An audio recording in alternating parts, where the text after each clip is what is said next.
Está começando mais um Examinando as Profecias. Vamos orar. Pai querido, pedimos a Tua direção para aprender mais sobre Ti e a Tua Palavra. Nos revele agora o futuro do destino da Terra e da humanidade por meio dos Teus profetas e confirme corretamente, Pai, o Teu plano para nós. Em nome do Messias Yeshua HaMashiach te pedimos. Amém. Queridos, hoje vamos estudar do reino milenar. Onde será o reino milenar do Messias? Muitas religiões afirmam que, de um jeito ou de outro, os santos irão para o céu. Ou será durante o arrebatamento, ou será depois da segunda vinda do Messias. Ou alguns até dizem quando o homem bom morre, ele vai para o céu. Mas o que as Escrituras nos ensinam? Há uma profecia que o Eterno predisse pela boca de Davi, onde diz: eu fiz uma aliança com meu escolhido e jurei ao meu servo Davi, dizendo: a tua semente estabelecerei para sempre e edificarei o teu trono de geração em geração. Salmo 89, verso 3 e 4. O Eterno fez uma aliança perpétua com Davi. Seu trono seria estabelecido de um jeito ou de outro para sempre, sem interrupção, sem intervalo algum de tempo. Assim foi dito do Messias quando veio a primeira vez: este será grande e será chamado Filho do Altíssimo, e o Senhor Deus lhe dará o trono de Davi, seu pai, e reinará eternamente na casa de Jacó, e no seu reino não terá fim. Lucas 1, 32 e 33. Então, aquela promessa dada a Davi foi reiterada ao nosso Salvador, quando veio a primeira vez. O assim chamado Filho de Davi confirmou a promessa, estabelecendo um trono eterno que não teria fim. E as Escrituras nos garantem que ainda na segunda vinda, todas aquelas promessas que não foram realizadas quando o nosso Salvador veio a primeira vez, serão cumpridas na sua segunda vinda. Embora os judeus esperassem que se realizasse naqueles dias, mas ela foi adiada só para se cumprir nos nossos dias. Jeremias 23 diz que vem dias, diz o Senhor, em que levantarei a Davi um renovo justo, e sendo rei, reinará e agirá sabiamente, e praticará o juízo e a justiça na terra. Nos seus dias Judá será salvo, Israel habitará seguro, e esse será o seu nome com o qual Deus o chamará, o Senhor, justiça nossa. Portanto, eis que vem dias, diz o Senhor, em que nunca mais dirão: vive o Senhor, que fez subir os filhos de Israel da terra do Egito, mas vive o Senhor, que fez subir e que trouxe a geração da casa de Israel da terra do norte, de todas as terras para onde os tinha arrojado, e habitarão na sua terra. Essa promessa não alcançou ainda a sua plenitude, pois nem todos de Israel, os verdadeiros remanescentes, foram reunidos ainda na terra prometida. Se recordando da profecia dada pelo profeta Daniel, em Daniel 2,44 ele diz: mas nos dias desses reis, o Deus do céu levantará um reino que não será jamais destruído.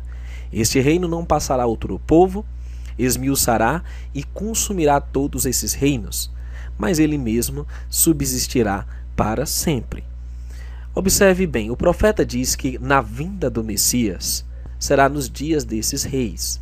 Aqueles dedos da estátua ali, os últimos poderes representando o governo da terra. Nós entendemos ser a nova ordem mundial que usurpará o governo da terra e será dada ao anticristo, e é nos dias desses reis que o Deus do céu levanta um reino para não passar jamais. Alguns pretendem que mesmo após a vinda do Messias haverá um tempo de reinado do anticristo, ou que talvez Satanás reinará durante 1000 anos sobre a terra desolada.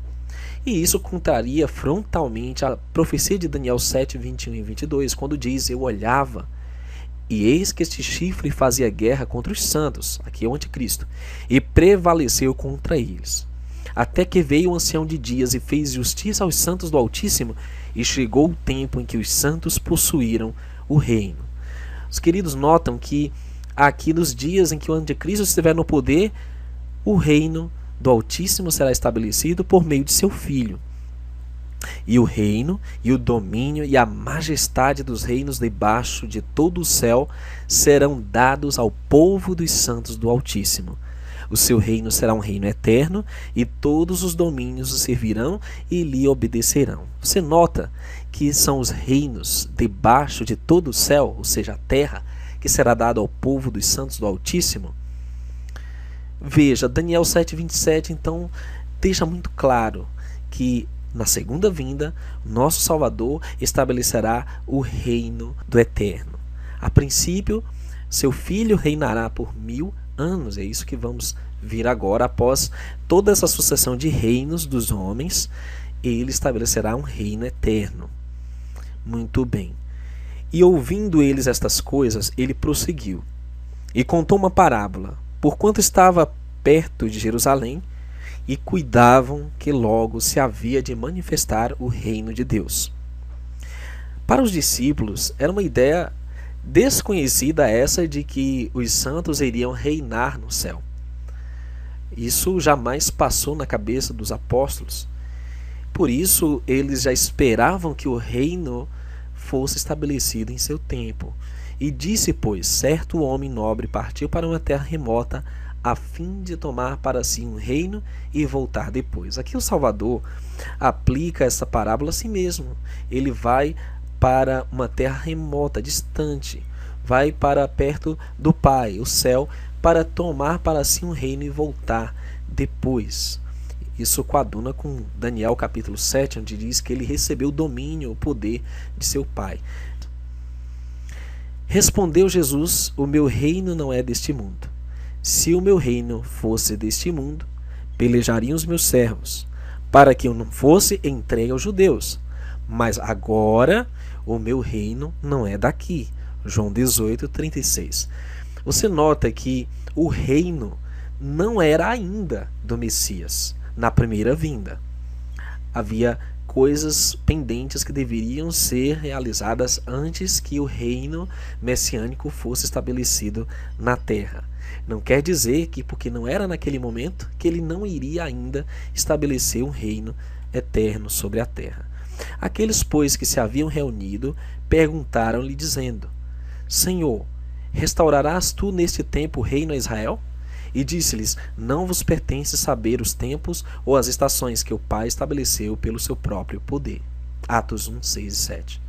Então, o Salvador não os repreendeu por esperar um reino restaurado a Israel na terra. Pelo contrário, ele apenas disse que não pertencia a eles o tempo, o momento específico em que esse reino seria estabelecido. O Apocalipse nos dá uma ideia de quando realmente este reino será estabelecido na terra.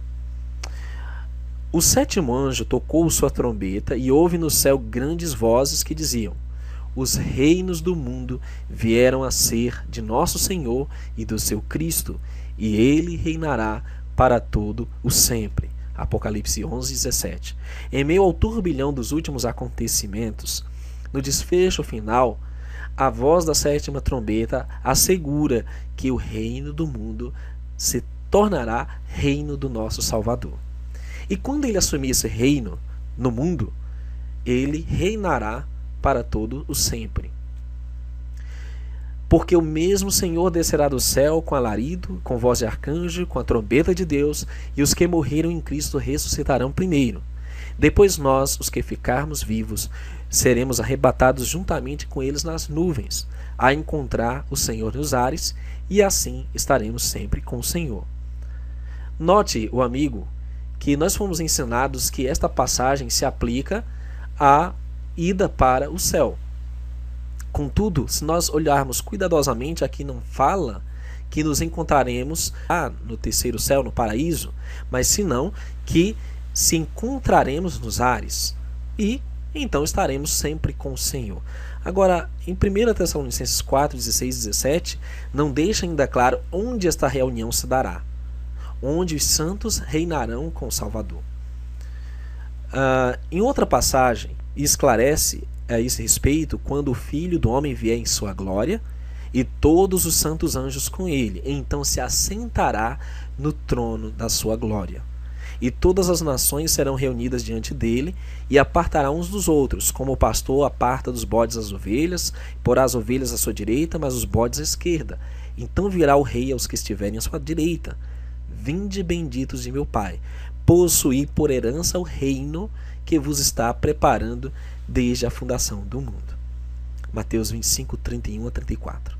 Já aprendemos que o trono da sua glória é o trono de Davi. Esse trono foi assegurado para sempre na terra. É um pouco estranho quando pensamos em que os santos irão reinar no céu, sendo que esse é o trono do Pai. E assim fica mais claro e compreensível entender que a herança que está preparada para os santos desde a fundação do mundo é esta terra. E Jesus disse-lhes: em verdade vos digo que vós que me seguistes, quando na regeneração o Filho do Homem se assentar no trono da sua glória, também vos assentareis sobre 12 tronos, para julgar as 12 tribos de Israel. Mateus 19, 28. Você observa que o Salvador prometeu que quando ele vier, ele dará tronos para os 12 discípulos, que então começará um período chamado de regeneração. A terra começará um processo de restauração para se livrar de todas as consequências do pecado e da morte, para então preparar um reino para o Altíssimo, descer com a cidade santa, a Nova Jerusalém que vem do céu. Observemos isso. De todo, a terra não se esvaziará. Alguns acreditam que Satanás irá reinar durante 1000 anos sobre a terra e que não restará homem algum. Bem, alguns profetas tanto do Antigo como do Novo Testamento, eles contrariam essa ideia. Isaías diz: por isso a maldição tem consumido a terra, e os que habitam nela serão desolados. Por isso são queimados os moradores da terra, e poucos homens restam. Na verdade, querido, irão restar sim alguns ímpios para contemplar a glória e o triunfo dos santos e do seu Salvador. Durante 1000 anos acontecerá que todos os que restarem de todas as nações que vieram contra Jerusalém subirão de ano em ano para adorar o Rei, o Senhor dos Exércitos, e para celebrarem a festa dos tabernáculos. Zacarias 14:16 fala no contexto dos últimos dias, onde haverá a retomada. E então saberão os gentios que tiverem ficado ao redor de vós, que eu, o Senhor, tenho reedificado as cidades destruídas e plantado o que estava devastado. Eu, Senhor, disse e eu farei. Amigo, as promessas do Eterno não podem falhar, não podem mentir. Se o profeta Ezequiel fala que ele assim irá fazer, ele fará. Não há como revogar as promessas do Altíssimo. Ele retomará o domínio da terra, por certo. Aqui você observa, nesse diagrama, como funcionará os 1000 anos. E vi descer do céu um anjo que tinha a chave do abismo e uma grande cadeia na sua mão. Ele prendeu o dragão, a antiga serpente, que é o diabo e Satanás, e amarrou-o por 1000 anos. E lançou no abismo, e ali o encerrou. E pôs selo sobre ele, para que não mais engane as nações. Veja, o texto não está dizendo que não haverão nações sobre a terra. Pelo contrário, o texto está dizendo que ele não poderá mais enganar as nações. Por quê? Porque ele será preso, amarrado, lançado no abismo. Esse abismo, que é um local nas profundezas da terra, tal como o Gênesis descreve no capítulo 1, que havia trevas na face do abismo, e é para lá que ele será trancafiado, isolado, não haverá como tentar ninguém, porque está preso, e ali será posto um selo sobre ele. Mas haverão sim nações sobre a terra, até que os 1000 anos se acabem, e depois importa que seja solto por um pouco de tempo. Será solto deste lugar, então sairá, voltará para a terra para enganar. Muito bem. O Apocalipse diz que vi tronos e assentaram-se sobre eles, e foi-lhes dado o poder de julgar, e viveram e reinaram com Cristo durante 1000 anos.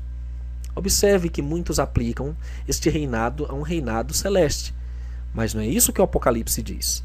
Não há nenhuma passagem nas Escrituras que diga que os santos reinarão no céu. Pelo contrário, Apocalipse 5,10 diz que para o nosso Deus nos fizeste reis e sacerdotes, e reinaremos sobre a terra. Apocalipse 5,10. Durante os 1000 anos da regeneração, as Escrituras dizem que muitos aspectos da natureza serão transformados. Por exemplo, morará o lobo com o cordeiro, leopardo com cabrito se deitará, e o bezerro e o filho do leão e o animal cevado andarão juntos. Um menino pequeno os guiará. Se você ler o contexto de Isaías 11, capítulo 65, claramente se aplica a condições da terra que ainda estão sendo transformadas. Por exemplo, a criança brincará na toca da áspide ou do animal venenoso e não será envenenada, não sofrerá dano algum. Isso é o reinado milenar do Salvador. E dirão, esta terra assolada ficou como o jardim do Éden, e as cidades solitárias e assoladas e destruídas serão fortalecidas e habitadas. Isso é Ezequiel 36, 35. Então, o nosso Messias ele irá começar uma obra de restauração, a começar por Jerusalém. Aquele espaço santo para o eterno especial irá receber as primeiras transformações de volta ao seu estado edênico, para restaurar aquela terra que tem sido tão contaminada e tem sido tão pisoteada por várias religiões. Todos os profetas previram a regeneração da terra, até que, na verdade, o que os profetas antigos disseram, mas cada um por sua ordem. Cristo as primícias, depois os que são de Cristo, na sua vinda. Depois virá o fim, quando tiver entregado o reino a Deus, ao Pai, e quando houver aniquilado todo o império e toda a potestade e força. Porque convém que reine, convém ao Messias que reine, até que haja posto a todos os inimigos debaixo de seus pés. E ele continua falando dos inimigos que nós temos em comum nessa terra. A morte será o último deles.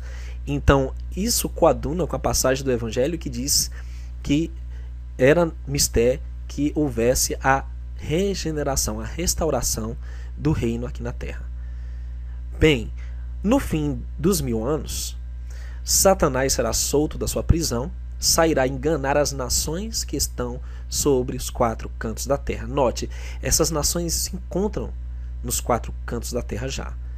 Gog e Magog, cujo número é como a areia do mar, para as ajuntarem em batalha. E subiram sobre a largura da terra e cercaram o arraial dos santos e a cidade amada, e de Deus desceu fogo do céu e os devorou. Você nota, querido, que o arraial dos santos e a cidade amada não é ainda a nova Jerusalém que desce do céu no capítulo 21. Estamos no capítulo 20. Esse arraial dos santos e da cidade amada é aquele local sagrado, lá no Oriente Médio, Jerusalém. Isaías 62 confirma isso quando o profeta se refere à cidade amada, a cidade querida.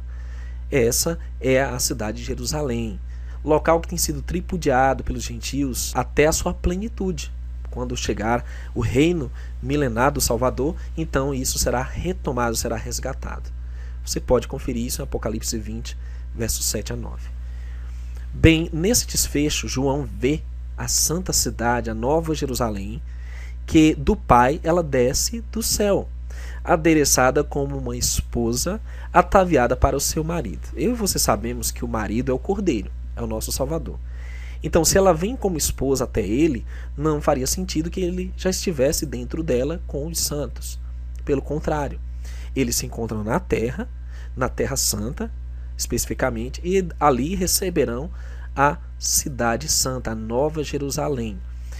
E ouvi uma grande voz do céu que dizia: eis aqui o tabernáculo de Deus, o Pai com os homens, pois com eles habitará, eles serão seu povo, e o mesmo Deus estará com eles, e será o seu Deus. Apocalipse 21, 2 e 3.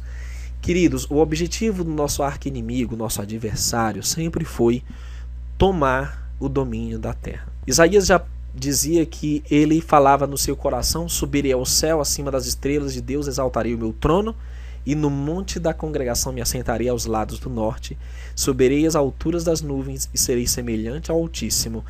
Contudo, Isaías diz, serás levado ao inferno, ao mais profundo do abismo, se referindo à sua prisão durante os 1000 anos.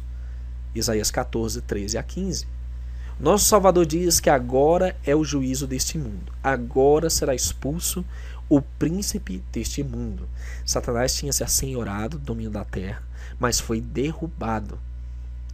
Em Filipenses 2,10 diz para que ao nome de Jesus se dobre todo o joelho dos que estão nos céus e na terra e debaixo da terra. Filipenses 2,10. Eventualmente, este reino satânico será derrubado por completo. Na sua segunda vinda, ele será destronado do domínio da terra e, após ser preso durante 1000 anos, será solto para enfim ser destruído. Sim, queridos, reinar no céu é um equívoco. Isso vem de conceitos gregos e mitológicos que não se encontram nas escrituras em nenhuma parte. Há sim textos em que lemos que a nossa cidade está nos céus, de onde também esperamos o Salvador, o nosso Salvador Yeshua, o Messias. Filipenses 3,20. A cidade está nos céus, mas ela não ficará nos céus, ela descerá como uma noiva, ela virá para a terra.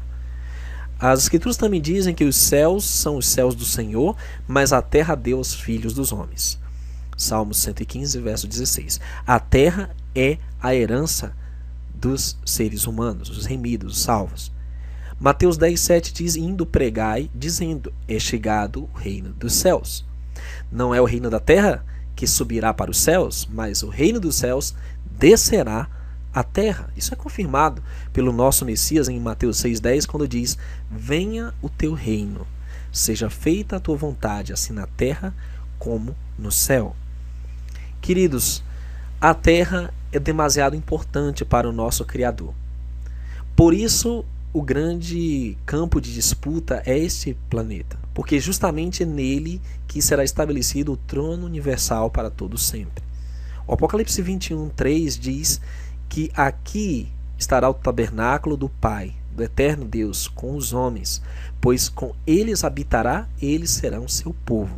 E o mesmo Deus estará com eles e será o seu Deus. Queridos, este planeta será a capital do universo para todo sempre. Por isso, aqui é o palco de disputa.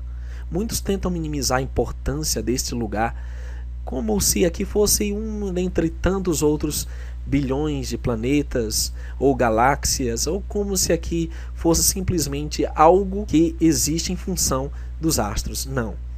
Este planeta foi projetado para ser o trono eterno, do reino eterno do Altíssimo, onde ele com seu filho reinará com os santos. Você gostaria de fazer parte do reino do céu aqui na terra?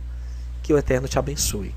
Vamos apregoar a vinda do reino para este lugar, para que enfim possamos achar descanso e vida e felicidade eternas. Que o Pai te abençoe e até um próximo Hangout.